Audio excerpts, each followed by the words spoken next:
Welcome to my podcast.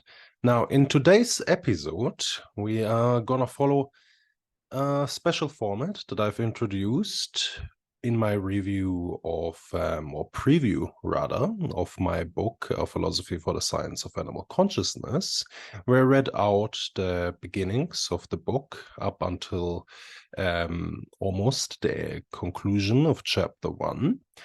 And this audio format of my papers, my publications, is something that will become an important part of this podcast.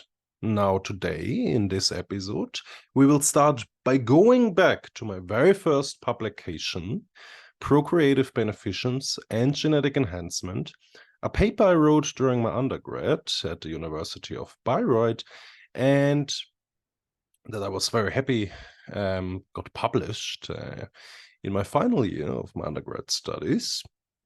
And now I will provide a readout of this paper as well as some commentary in regards to perhaps how my views have changed. And I hope this will be helpful to anyone who perhaps might benefit from listening to this paper by, say, not having the time, perhaps on the way to work, they might want to listen to this. Also, there's many humans, of course, who have conditions like dyslexia, ADHD that can make reading long texts harder. And here I think having this option to provide audio versions of papers can be quite useful to make your academic writing more inclusive and accessible. So let's dive right in. I'm going to share my paper here. All right. I hope you can all see this. So the paper is titled Procreative Beneficence and Genetic Enhancement. And the paper starts by providing a nice summary here, an abstract. Imagine a world where everyone is healthy, intelligent, long-living, and happy. Intuitively, this seems wonderful, albeit unrealistic. However, recent scientific breakthroughs in genetic engineering, namely CRISPR-Cas, bring the question into public discourse how the genetic enhancement of humans should be evaluated morally. In 2001, when pre-implantation genetic diagnosis, abbreviated here in this paper as PGD, and in vitro fertilization, that is IVF, enabled parents to select between multiple embryos, Julian Savulescu introduced the principle of procreative beneficence, which will here be abbreviated as PPB, stating that parents have the obligation to choose the child that is expected to have the best life. In this paper, I argue that accepting the principle of procreative beneficence and the consequentialist principle, CP, that two acts with the same consequences are morally on par, commits one to accepting the parental obligation of genetically enhancing one's children, right? So I will here introduce Julian Savulescu's principle of procreative beneficence and then argue that if we accept it, we are not only led to endorse the conclusion that we should pick the best embryo, but that we should also engage in genetic engineering.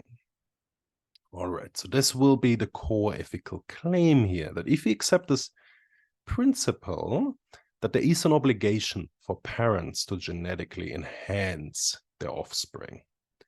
Now, to go into this paper, a bit of a repetition here in the beginning. Imagine a world where everyone is healthy, intelligent, long-living, and happy. Intuitively, this seems wonderful, albeit unrealistic. However, recent scientific developments in genetic engineering, namely CRISPR-Cas, bring the question to public discourse how the genetic enhancements of humans should be evaluated morally. Now, notice, while you can have an abstract that's very similar to your introduction, typically not encouraged. You can see sort of this was my first paper. That's where I did it. I wouldn't really write content dissimilar anymore because for readers it can be a bit off-putting when the introduction is so similar to the abstract. Nevertheless, it's of course perfectly adequate doing so. In 2001, when pre-implantation genetic diagnosis, PGD, and in vitro fertilization, IVF, enabled parents to select between multiple embryos, Julian Savulescu introduced the principle of procreative beneficence, stating that parents have the obligation to choose the child that is expected to have the best life. In this paper, I argue that accepting the principle of procreative beneficence and the consequentialist principle that two acts with the same consequences are morally on par commits one to accepting the parental obligation to genetically enhance their prospective children, that is, embryos. A position Julian Savulescu doesn't explicitly endorse, but I argue is committed to.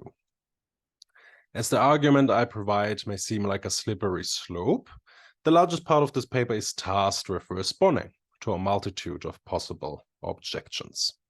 Now, for my students, I often recommend that for their own essays, that this is really something they should focus on. Very rarely do you see students thinking through the possible objections of the views and then how they can respond to those objections. And again, this is something that can really make your essays better, how you can improve your academic writing by anticipating objections that can come and then responding to them. I think to me, when I wrote this, I wasn't necessarily this great writer, but when I discussed these ideas with others, there were a variety of objections that were given. And I realized in order to really get this argument across, I have to anticipate all of the major potential objections that can be raised and respond to them. Now, so I will argue here that even though there are differences between the application of the principle of procreative beneficence and genetic enhancement of embryos, they do not demarcate a relevant moral difference between the two in respect to their obligatoriness. Right. So there might be a lot of differences here, but I argue that they're not morally relevant. There's no morally relevant difference between these two ways of enhancing. All right, so the paper is structured as follows. In section 2, I define and explicate various concepts that are related to genetic enhancement, that is human enhancement, well-being and the principle of procreative beneficence. Technological specifics and explanations of how genetic enhancements work will for the most part be omitted in this paper, dealing purely with a normative question, that is, should parents genetically enhance their children if the technology was available? Actually, let me make this a bit larger. This might help you to read along.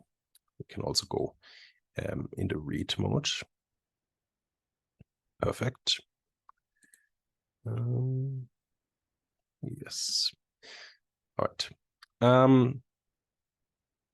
So in section 3, I will formulate and explain the arguments that those who want to be parents have the obligation to genetically enhance the embryos. In section 4, I anticipate and evaluate a number of possible objections, including inequality, freedom, and welfare in the society. In section 5, I conclude that even though the consequences of the principle of procreative beneficence, application, and genetic enhancement in embryos might require different kinds of policies, these differences do not provide sufficient reason to give the application of the principle of procreative beneficence and the parents using genetic enhancements of the embryos a different moral standing. All right, you can already see, perhaps, that this was my first academic article in English. It's nice to see that I can now see a lot of ways how I can improve the essay stylistically, improve the English. I suppose that shows that my English has improved. But yeah, it's nice looking back at your own papers after a while to examine perhaps the arguments and think about how you could improve them. After all, it's common in academia to revisit some of the topics you've written about years earlier, examine them in new light, respond to the objections that have been given, say, to make a stronger case than you perhaps originally gave. But let us now move to section 2 with the important concepts for this essay. According to Savulescu, Sandberg, and Kahane, there are two main senses in which the term enhancement is used. Quote them here: functional enhancement, the enhancement of some capacity or power, for instance, vision, intelligence, health, and human enhancement, the enhancement of a human being's life, page 3. So, in most discussions surrounding the term enhancement, people refer to the functional definition. In all cases of the functional enhancements, it is an open question whether the improvement of some capacity makes the life of the person receiving the enhancement actually better. It therefore is an open question what the moral stance on any particular form of enhancement is. However, proponents of enhancements usually use the latter definition, right? So that's quite a difference. After all, Savulescu argues it is not, quote, disease which is important, but its impact on a life in ways that matter, which is important. People often trade length of life for non-health-related well-being, page 419. The concept of human enhancement employed by Savulescu and others is comparatively less straightforward and requires further clarification, as it is crucial for my argument. Savulescu, Sandberg, and Kahane jointly propose the following definition of human enhancement. Quote, any change in the biology or psychology of a person which increases the chances of leading a good life in the relevant set of circumstances, page 7. According to this welfarist definition, a conception of morality is not needed to define enhancement, as we do not define an enhancement as being better than normal, but simply being better, full stop. Medical treatments are therefore just a form of enhancement. See page 8. Opponents of enhancements, on the other hand, are trying to argue that enhancing something is going beyond treatment and is therefore not morally demanded. The welfarist definition of enhancement is crucial to understand why parents have the obligation to genetically enhance their children. Those who disagree because of, say, adherence to a different account of enhancement are talking about something different. If a genetic alteration in an embryo is not expected to lead to a better life of that human, then it is simply not an enhancement. Furthermore, it is important to explicate the principle of procreative beneficence, which states here, quote, couples or single reproducers should select a child of the best of the possible children they could have, who's expected to have the best life, or at least a life as good a life as the others, based on the relevant available information. Page 415. Savulescu proposed this principle in a time when pre-implantation, genetic diagnosis, and in vitro fertilization were highly debated, trying to convince even non-consequentialists. However, new technologies might enable us not only to screen for genes, but also to change them. In his consequentialist framework, he himself thinks the parents have the obligation to genetically enhance the children, notably, page 16. So the question arises whether the acceptance of the principle of procreative beneficence and the consequentialist principle, the two acts with the same consequences are morally on par, itself entails the parental obligation to genetically enhance their embryos. In the following, I should argue that this slippery slope, perhaps, as one might perceive it, cannot be avoided. A crucial part for this argument is to define the expectancy of the best possible life. This is a vague part of his argument, but what counts as an enhancement hinges on how welfare is defined, for which there are several theories. So there's hedonism, desire, preference, satisfaction, subjective list theories, see, for instance, Griffin and Parfit. Savulescu has not assigned himself to any particular theory, thus claiming to avoid some of the weaknesses. And he provides here a pretty nice quote, which I have introduced here as a block quote. I have not committed myself to any particular substantive conception of the good life. That is a complex question as old as philosophy itself. I believe the best life is a life of objectively worthwhile activity that provides pleasure and is desired. Page 286.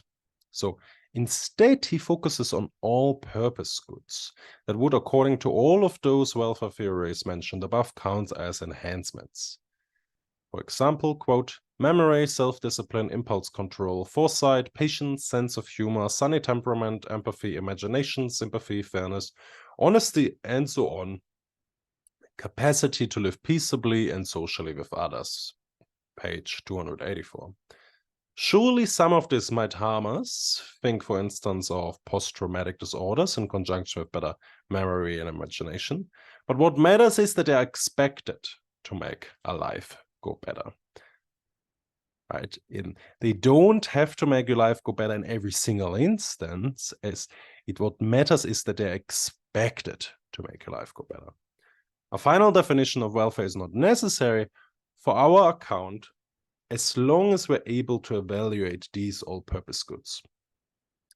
Even if it turns out that there is only one such all-purpose good satisfying the major theories of well-being, that is hedonism, desire, preference, satisfaction, objective list theories, the argument provided in the next section will require parents to genetically enhance it in their children. Nevertheless, as we follow the welfarist definition of what enhancement is, with medical treatments being a subset of enhancements, the set of all-purpose goods might be rather large. So, e.g., for example, a functioning heart, brain, lung, etc. Moving on to the next section, section 3, obligation to genetically enhance embryos. There are at least two ways to argue for the position that the principle of procreative beneficence entails the obligation to genetically enhance embryos. One could argue that selection out of possible children entails the selection out of possible genetically enhanced embryos. After all, one could possibly have a genetically enhanced child. In that case, genetic enhancements would simply fall under the principle of procreative beneficence and hence be obligatory. However, it is debatable and is not necessary to accept my claim. For my argument to proceed, I will require an additional premise, which is the consequentialist principle.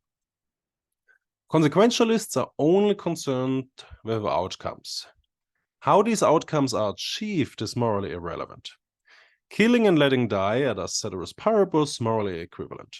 In order for my argument to hold, I need to show that the outcomes of the PB and genetic enhancements in embryos are morally on par.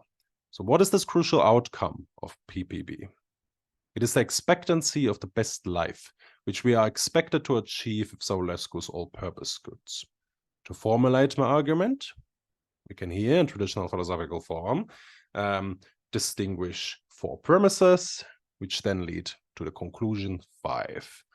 So premise 1, those who want to be parents have the obligation to select a child that is expected to have the best life, or at least as good a life as the others, based on the relevant available information.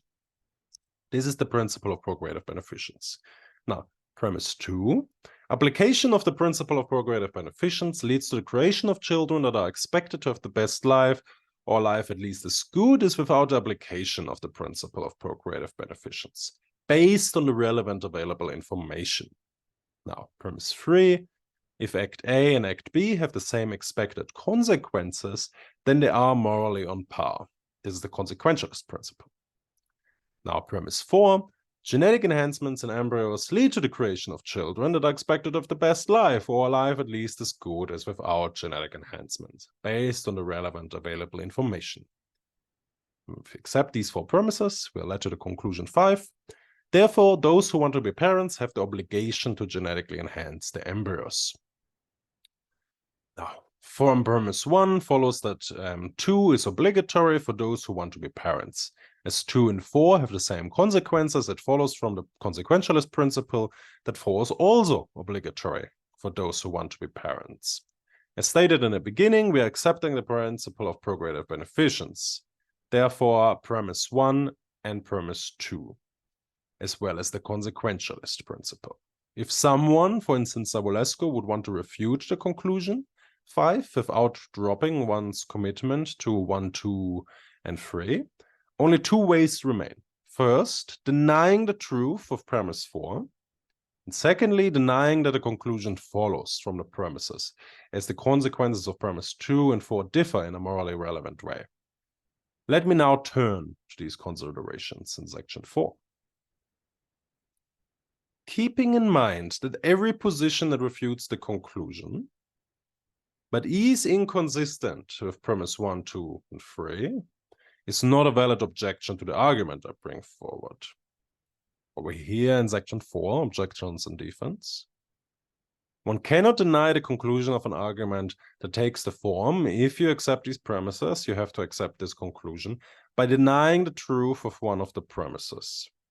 The argument provided in this paper aims for just a sort of conclusion. Philosophers accepting the consequentialist principle and the principle of procreative beneficence do not have a valid escape from being charged with the slippery slope of advocating genetic enhancements. So I'm not in this paper making a case that we should all genetically enhance children. That is a much stronger argument.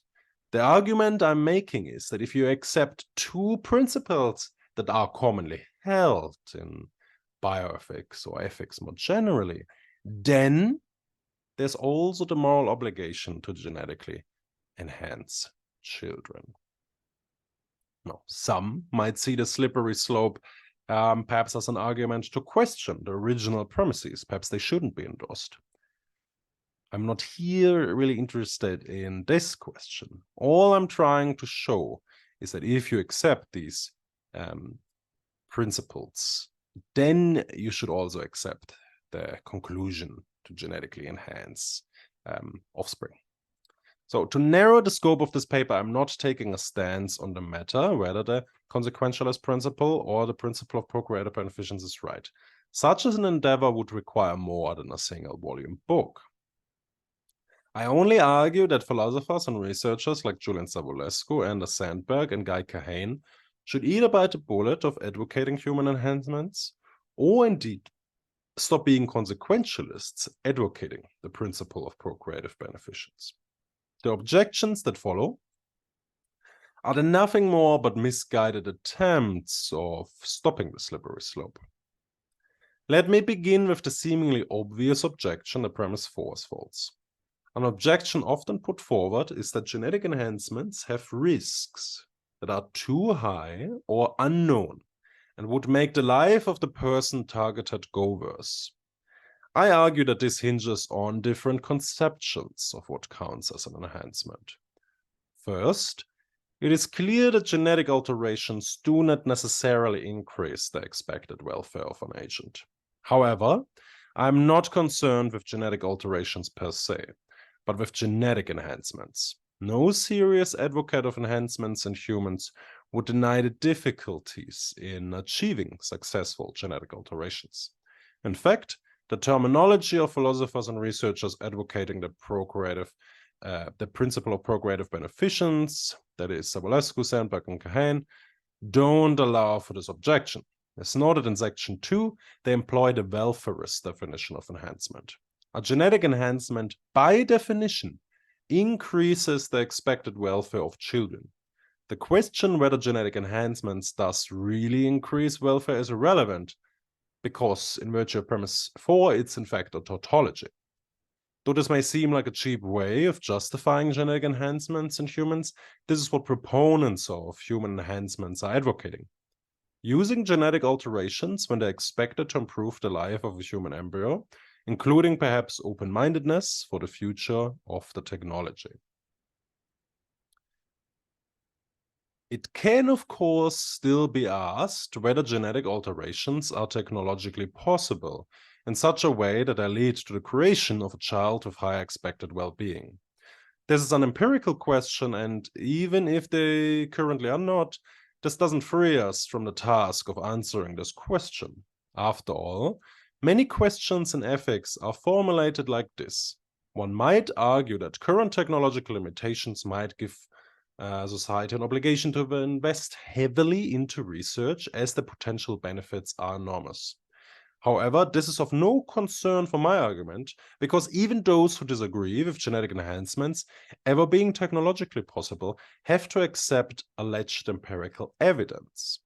In 2015, Chinese researchers released an article showing that the gene editing of human embryos is in fact technologically possible. They used a technique called CRISPR-Cas9, which makes it impossible to tell which genes are edited. Page 363 to 372. Realizing that premise 4, being a tautology cannot be false, and conditional accepting premise 1 to 3, any further objections against the conclusion following from the premises might seem pointless. However, one way to refuse the conclusion remains. That is denying that the consequences of PPB, application and genetic enhancements of embryos are the same. Granted, it is obviously true that two acts may never have the same consequences, if we consider every possible consequence. However, these differences have to justify a different moral standpoint, meaning that the principle of procreative beneficence, PPB, is obligatory while genetic enhancements of embryos are not. For two acts can be different in their goodness while nevertheless still both being obligatory. All right. So, to make a side point here, think, for instance, of perhaps of the obligation to save a drowning child. You might have an obligation to save a drowning child if you see one. And similarly, you might have an obligation to save two drowning children that are right next to each other. And both of these might be obligatory. But you could still say that saving two children is better than saving one. Right. All right. So, however, so these for two acts can be different in their goodness, while nevertheless still both being obligatory. A familiar example in line with the principle of procreative beneficence would be the obligation to send your children to school and the obligation to feed them. Right? It's way better to feed your children than to send them to school. Right? You don't want to have them starve. That is much worse than not sending them to school. But nevertheless, both are obligatory. Or at least providing them with an education, if you perhaps think, in principle, you could perhaps educate them yourself instead of sending them to school. Objections of this sort can be categorized in two ways. First, the expected welfare of the child might be different between selecting and enhancing an embryo in a morally relevant way. Second, they might only be morally equal in one respect, that is, expected welfare of the child while leaving out other relevant consequences that differ between the two and justify a different moral standing. Some objections might overlap, as consequences such as freedom or equality and the implications on the welfare of the target embryo and overall average welfare. The remainder of this paper has the purpose to explore and debunk a multitude of such objections. Section 4.1. Degree and precision. Concerning differences in well-being, parents object that genetic alterations might be morally different from other welfare-increasing procedures of offspring because they have the potential to be much larger in degree and precision, page S7. However, concerning premise 4, this objection is unsuccessful because the consequence we want is explicably the life that is expected to be best. If genetic enhancements do so much better than mere selection, then parents' objection would rather support a moral priority of genetic enhancements against mere selection. However, some might object that genetic enhancements are less reliable in their effects, therefore imprecise. That, however, is an empirical question and doesn't change the fact that these genetic alterations are expected to make the target's life better. Though this is the most obvious objection and should therefore be tackled first, it is also the least harmful to the arguments provided in this paper. Section 4.2. Risk. Another objection often put forward against genetic enhancements is the risk objection. That is, that the principle of procreative beneficence has far less risks to its application compared to genetic alterations. Of course, genetic alterations currently bear risks much greater than mere embryo selection by IVF and PGD, which do not change the genetic constitution of the embryo. However, When genetic alterations are expected to be overall more harmful than beneficial, they do not count as genetic enhancements, are therefore ruled out. If we cannot determine probabilities, then we cannot judge the expectancy of the best life anyway. This critique of human enhancements is rather meaningless, therefore, against the welfarist definition of enhancements. When it comes to risk, the opponents of genetic enhancements are attacking a straw man position that proponents of genetic enhancements do not adhere to. Risk, degree, and precision are empirical concerns, not only for the opponent of genetic enhancements, but also for the enhancement advocates who do take them seriously. But even if the risk of harm is currently unknown or outweighs the potential benefits, this doesn't indicate that genetic enhancements should be avoided. One could rather argue, again, that we should do research until the expected benefits outweigh the medical risks of harm, not stop research altogether. Also, the potential benefit to be gained by genetic enhancements is much larger in degree than mere selection. Demanding a risk of 0 to the targeted agents is over-demanding. Otherwise, medical treatments would never be at the point they are today. Still, this is a factor that affects the expected well-being negatively, and therefore has to be considered in judging whether a genetic alteration counts as an enhancement.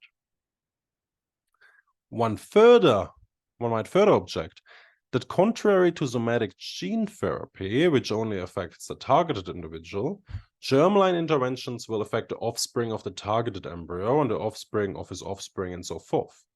However, we are enhancing all-purpose goods like intelligence and health.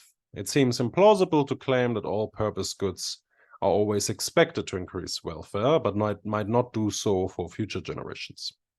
Even so, if in the future new scientific advances change our subjective probability assessments, genetic alterations that did not count as enhancements could do so in the future, and vice versa. However, it would then be the obligation of our hypothetical parents' offspring to ensure that their own offspring has the best possible life and perhaps undo some of the changes to their gene code. Excuse any spelling mistakes here, of course. The principle of procreative beneficence does not indicate an obligation towards grandchildren, but only to our own children. Different times and cultures may very well render different genes beneficial. Think of intelligence and the muscular labor in the former century. Maybe it will be the case that those enhanced will be less well off than unenhanced humans would have been, because they see themselves as objects rather than subjects. A natural patient with paraplegia may be better off than a super-enhanced guy with superiority in health, intelligence, strength, etc., but cannot deal with the fact that he's created artificially, perhaps becomes an alcoholic or worse. If we had reason to give this outcome a certain probability, it would have to be calculated in whether we can judge a genetic alteration to be an enhancement or not. Therefore, higher risks are no reason to justify a different moral standing from PPB. Let me have a little bit of water before we move to the next objection.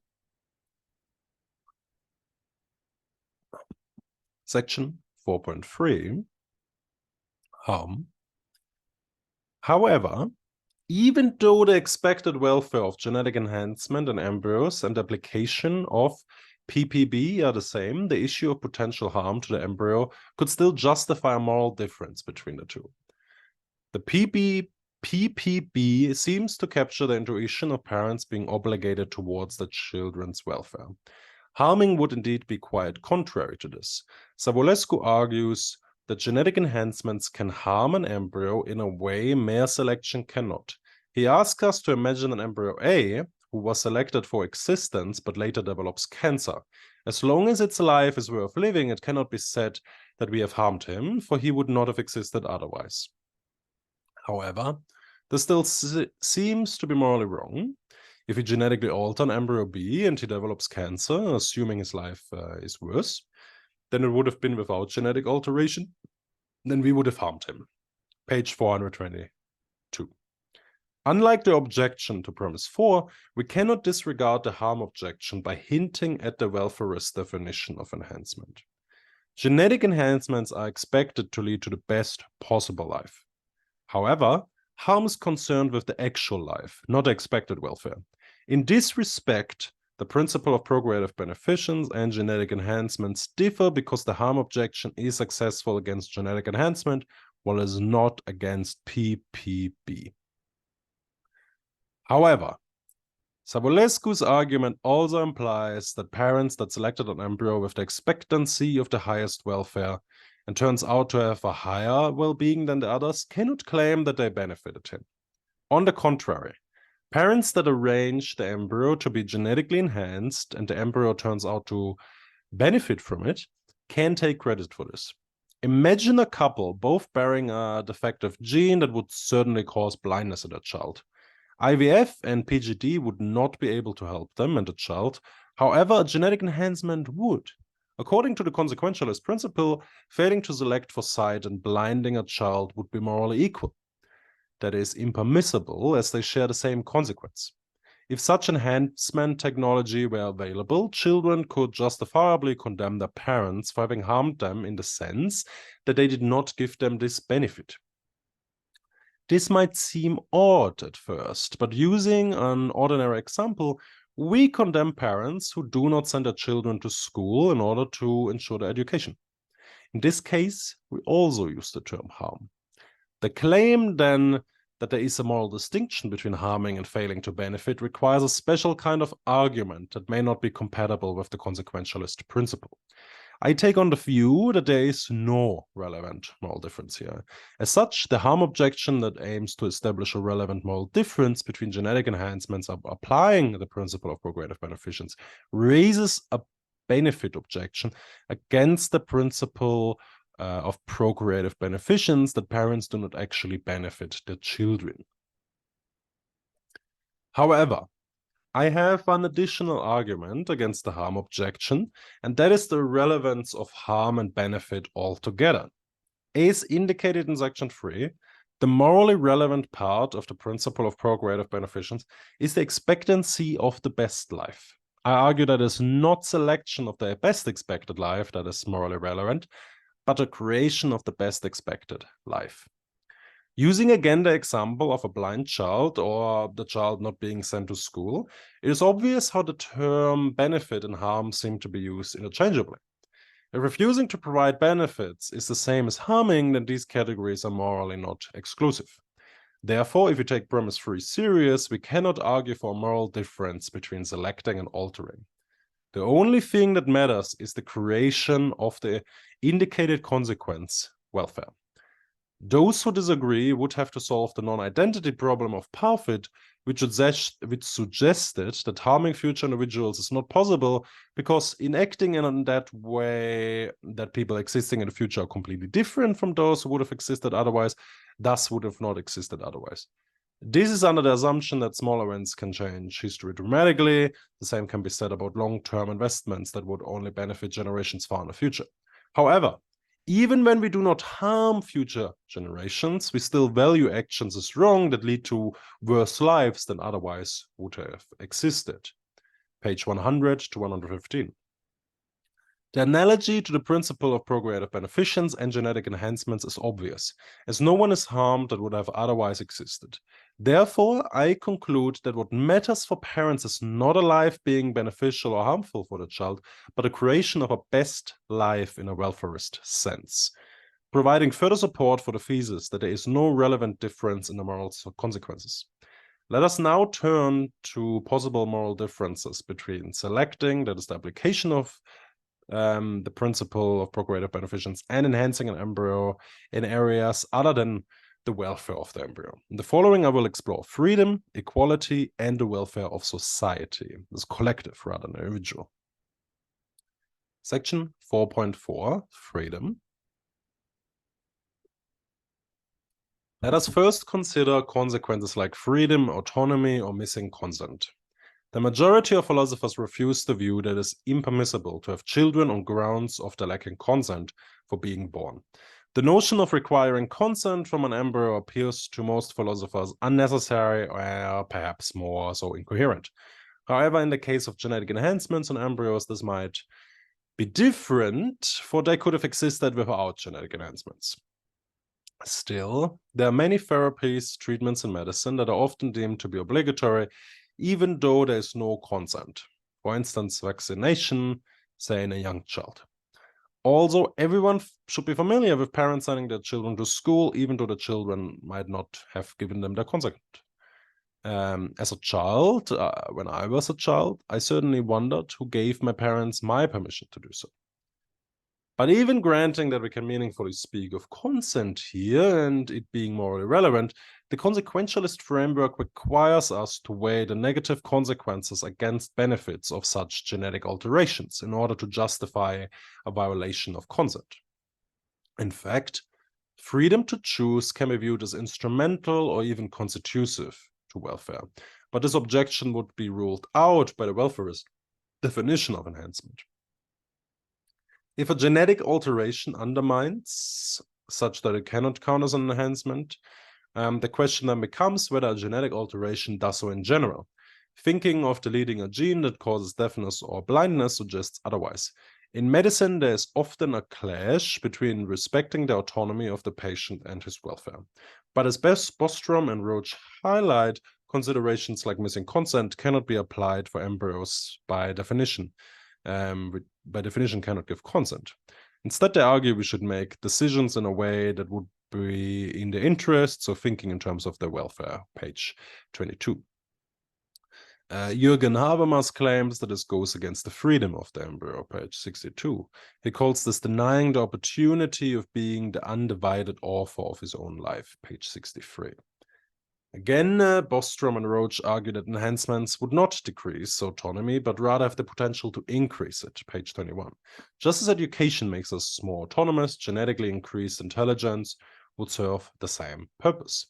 If the mere existence of genetic enhancements undermines our feeling of being autonomous beings, and this is not an argument against genetic enhancements, but rather exposes our concept of autonomy as nothing more than an illusion.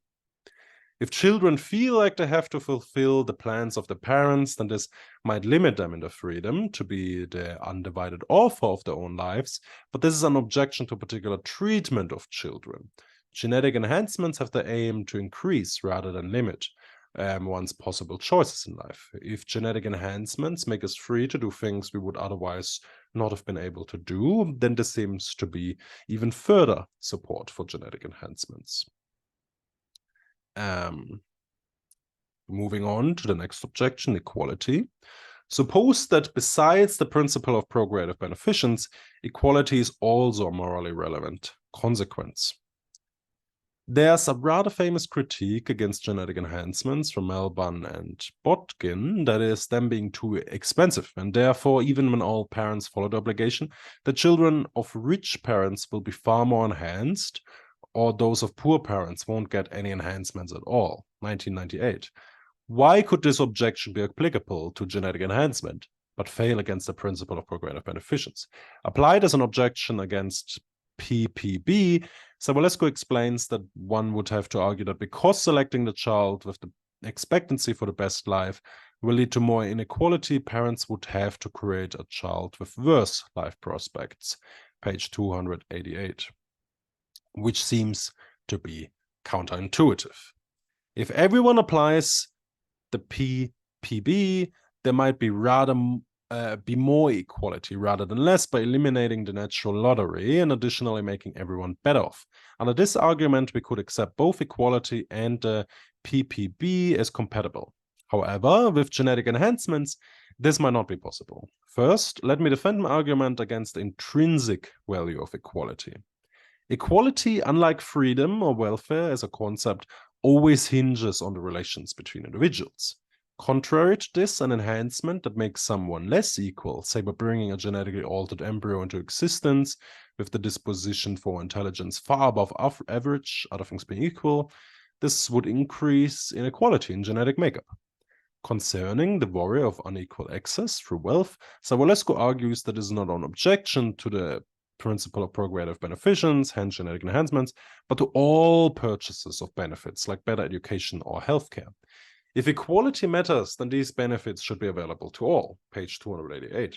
The same obviously applies to genetic enhancements. This is neither an objection against the PPB nor the parental obligation to genetically enhance the embryos, but to how equal the access to technology in society is. Both consequentialist views can very well coexist. For example, if the state ensures equal access while parents are only concerned with their child.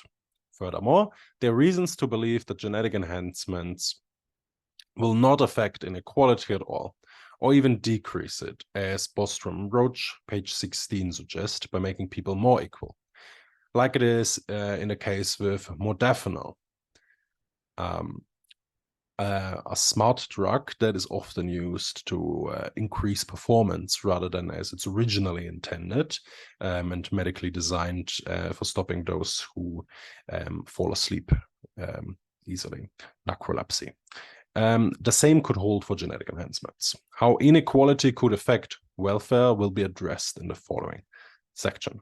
So the argument here is that just like modafinil gives more of a benefit to those who are suffering more from sleepiness, inattention, genetic enhancements might help those who are, if you have a spectrum, who are more on the average side or worse than average, say, than the people we consider to be having elite, say, levels, really high levels of intelligence, health, well-being, and the like. Increasing those levels even further is going to be more difficult than making people better off that are more average here or on worse off. So in fact, the argument is that it would benefit the people the most that are given this unequal access by the natural lottery. This explanation aside, let us move on to section 4.6, welfare. Another consequence of applying PPB is the effect on overall average welfare. The objection against the PPB is that it is too much focused on the individual as opposed to the lives of everyone, page 287.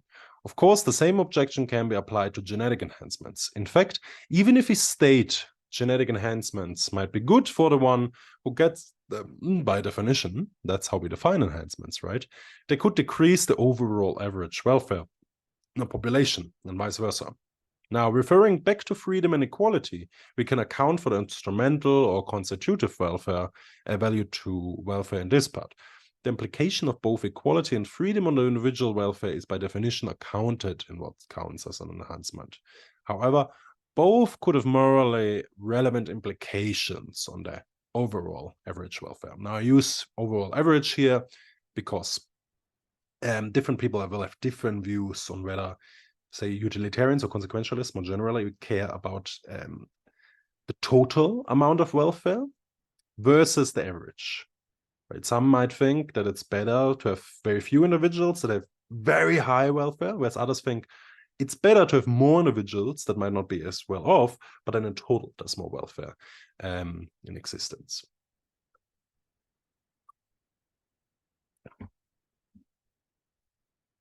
For instance, such a moral principle might lead to discrimination of the unenhanced. However, Savulescu's response is that discrimination does not show that the principle of procreative beneficence is wrong, but rather how people treat each other, which is a different topic. Genetic enhancements in empathy, sympathy, and other moral capacities could very well decrease discrimination to a level that is even lower than the discrimination we face in an unenhanced world, page 288. Also, the optimistic outlook that increased intelligence, including emotional intelligence, should make the enhanced less likely to discriminate should not be disregarded. Even if, in virtue of introducing genetic alterations as a new technology, this leads to a new form of discrimination against the unenhanced, we might significantly decrease other forms of discrimination once moral enhancements are introduced. Though akin to parents denying their children vaccines, I suspect that it's much more likely that if there is any new form of discrimination, that it will be directed against parents denying their children the possibility of a better life. That is moral condemnation. In analogy, I argue that just as we should not let scientific research into vaccines be influenced by, say, anti-vaccine parents fearing moral condemnation, the introduction of genetic alterations for humans should not be stopped by a set of parents unwilling to use the new technology. Both act against the interest of their child and perhaps just as in the case of vaccines deserve moral condemnation.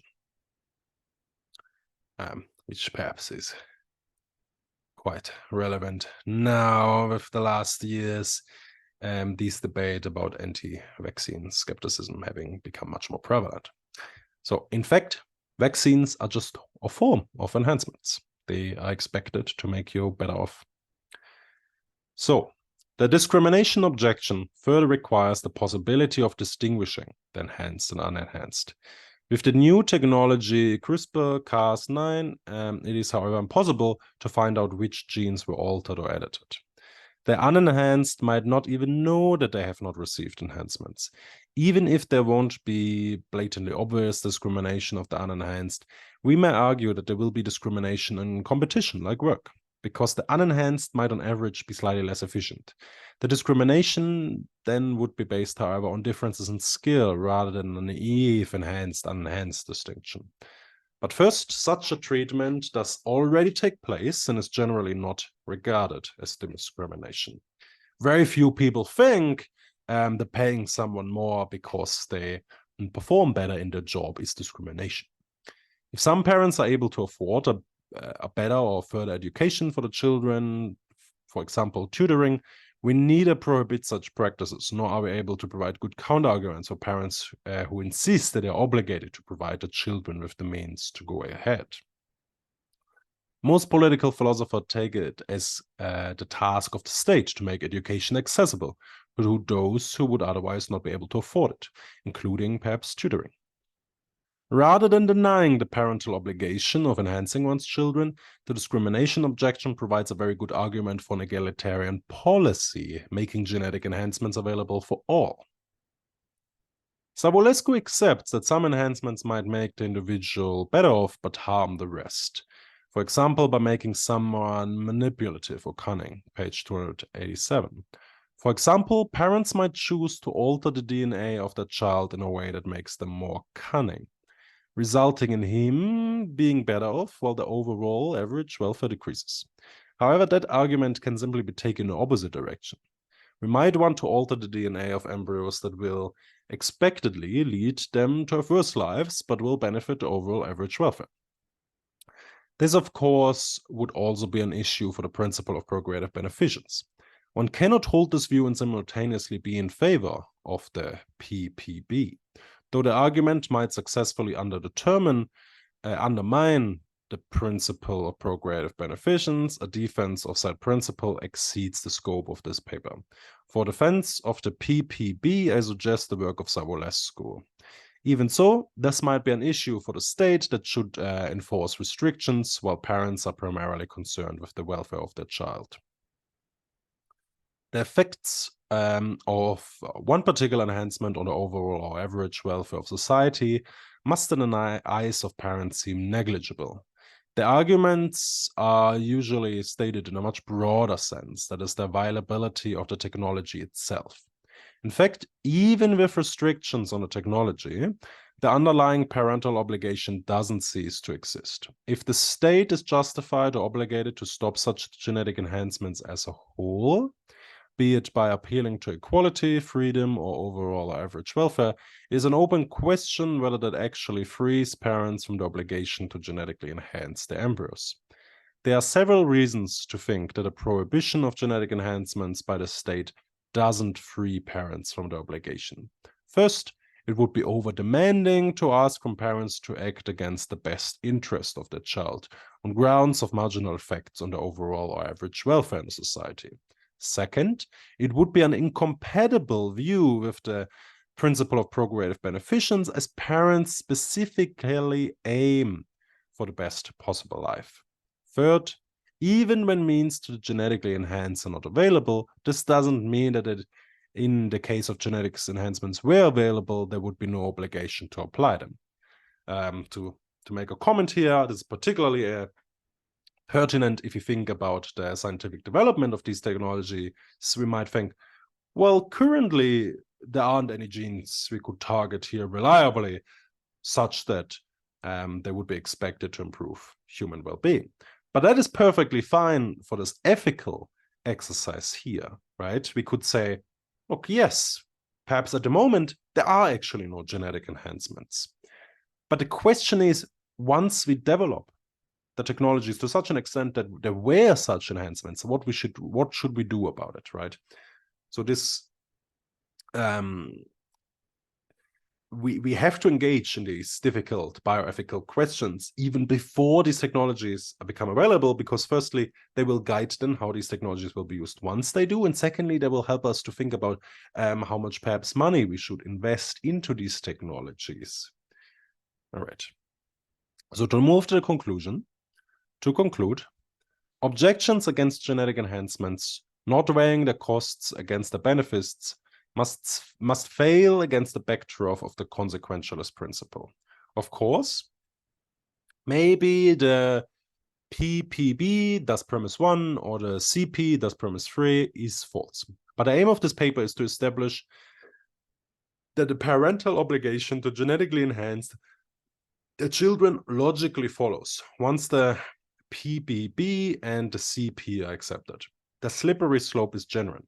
Objections trying to establish that the individual costs outweigh the benefits of the targeted agent seem to be more successful. However, a genetic alteration that is not expected to lead to the creation of a being with higher welfare cannot be called an enhancement in a welfarist sense. Merely showing that an enhancement in the sense of increasing some capacity is contrary to the welfare of the child does not undermine the argument provided in this paper, as it precisely rests on the welfarist definition of enhancement. However, these cases might provide us with a valid argument against exceedingly strong optimism in discovering all-purpose goods. Having explored the potential differences in the PPB and the parental obligation to genetically enhance their children in section 4, I conclude that even though they do not share exactly the same consequences, the differences between them do not justify a different moral standing, that is, their obligatoriness. With the additional premise of lacking relevant moral differences between the consequences of the two procedures, we have successfully defended the conclusion, which was 5. That is to say, those who accept the principle of procreative beneficence and the consequentialist principle must bite the bullet and accept that parents have the obligation to genetically enhance their embryos. As a consequentialist, Julian Savulescu should have no problem of doing so. Now, that was my very first academic publication. Looking back at it, I think there's a lot of virtues in this paper. It's very in very detailed form, goes into the possible objections to the main argument, which is quite the virtue. On the other hand, I think the English could be vastly improved now in retrospect, with my English having been improved qua having written dozens of more publications. My acknowledgements here, I would like to thank Roberto Fumagalli and 3 anonymous referees for helpful comments over the course of the development of this paper. And furthermore, I would like to thank the students from the University of Bayreuth and the London School of Economics, with whom I had lively discussions. An earlier draft version of this paper was submitted to the LSE Bayreuth Student Conference in Philosophy, where I had the honor to present this paper. And yeah, really, that made me think, maybe I could become a philosopher, right? This is quite fun, going into exploring some difficult ethical questions. At this time, there were CRISPR-Cas just came out that raised these new ethical questions. And yeah, at these conferences, you were able to discuss this with other scholars, and really made me think, maybe this is something I should pursue. This is something worthwhile. And well, this is what I ended up doing. So yeah, I think while this paper could be improved in many ways, I think it is quite a good paper. nonetheless.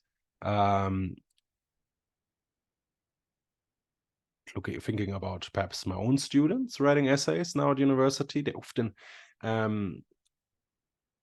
fail to really think about the counter arguments given or that could be given to their position. And this is something I really would encourage you to think about if you want to write a philosophical essay. Really think hard about any counter arguments that could be given. Try to imagine being someone else that doesn't share perhaps the underlying assumptions. What could they respond? So thanks for listening to this reading and some commentary on my very first academic publication. I hope you enjoyed this. I hope I see you again on another episode. Have a good week.